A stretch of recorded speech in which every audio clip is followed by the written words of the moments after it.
Bonjour, je suis Isabelle Pinsonneau, ancienne résidente de longue date de Brossard. Ça me fait plaisir d'être avec vous ce soir. Je connais Josée Ross depuis une dizaine d'années. Nous nous sommes rencontrés dans le club des maîtres de Brossard, le club de natation, où nous nagions plusieurs fois par semaine. Nous avons tissé des liens d'amitié au fil des années.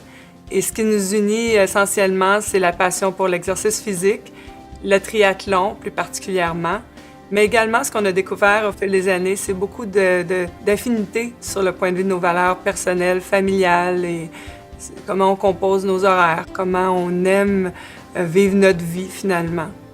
Alors Josée est une dévouée d'entraînement depuis au moins une vingtaine d'années dans les sports, entre autres la course, le vélo, la natation.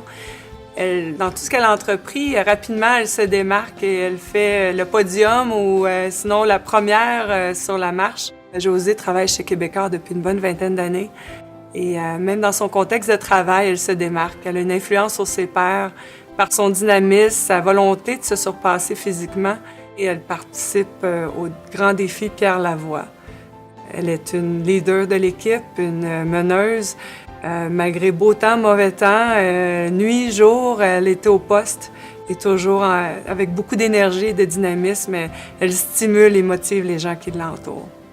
Josée est un modèle pour beaucoup de femmes et monoparentale entre autres, mais aussi un modèle pour plusieurs athlètes. C'est une grande personne vraiment exceptionnelle, une grande âme aussi. Elle réussit à tout garder en équilibre, puis en même temps à motiver et inspirer les autres. Souvent, on croise des athlètes, puis on se demande qu'est-ce qui remplit cette motivation-là, mais elle garde une si grande humilité, si grande générosité envers les autres. Elle est vraiment contagieuse pour les gens qui l'entourent. Donc, malgré ses grandes réussites, elle reste très terre à terre. Elle a toujours l'attitude du verre à moitié plein. C'est vraiment exceptionnel de côtoyer une grande athlète comme elle, mais aussi une grande femme qui réussit dans toutes les sphères de sa vie. Alors pour moi, Josée, tu es une fille exceptionnelle. Tu mérites tout cet honneur et je suis vraiment très fière de toi.